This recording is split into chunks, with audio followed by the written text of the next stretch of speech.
This video is going to show you how to identify resistors that are in series and talk a little bit about adding them up.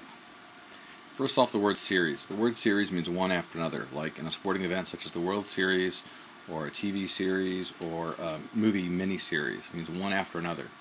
Resistors happen the same way. When we're identifying resistors in series, it means that the resistors follow each other, one after another. So when we trace the path of a circuit, we'll find our resistors will follow each other, one after another. Now, as a result of this, resistors also, one of their properties when they're in series is that they will all carry the same current. So resistors in series all carry the same current. A junction cannot exist between resistors that are in series. So I need them to follow one after another when I trace the circuit, and I cannot have any junctions in between them. Recall that a junction is where three or more wires come together. So here are three examples of three different junctions where three or more wires come together. The fourth example is not a junction, it's just a change in direction for the wire, or just a bent wire is really all it is. See, at the junction the current splits, so it separates. So you might have one amount of current coming in and then it splits into a fraction of that going out, which is why we cannot have any junctions in resistors that are in series, because they all have to have the same current. And if there's a junction, it splits off the current and it won't be the same anymore.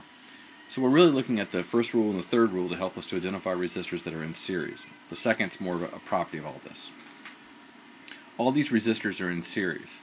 As an example, if I look at the circuit on the left, I can see the 4 ohm, the 10 ohm, and the 6 ohm resistor are all in series, one after another, and no junctions in between them. The next one over, the 3, the 11, and the 4, again, one resistor after another. If I trace the circuit around, I can see that as I trace it around, I've got one resistor following the other and no junctions in between it. But if I change my circuit a little bit and add a resistor, like this little half ohm resistor that's red, that's going to break up my combination. So now, at this point, because I've added these junctions, I've stopped the fact that 3 of them are in series. Now the 3 and the 11 ohm resistor are in series, and that 4 ohm resistor is just on its own, doing something else.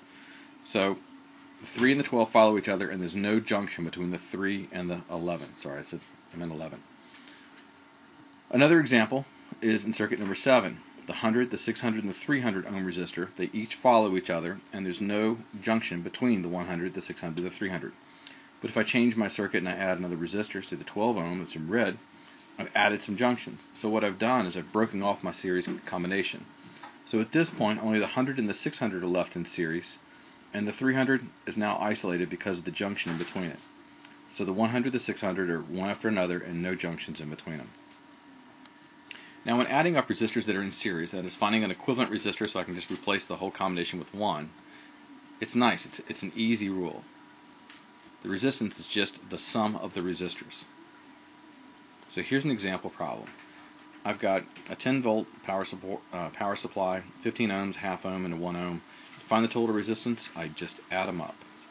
So I'm slotting them over, and then I just add them up, and I get 16.5 ohms. So it's easy to find the total resistance for resistors that are in series. So what I would do is I would draw a new circuit just with one resistor instead of 3, and its value would be 16.5 ohms.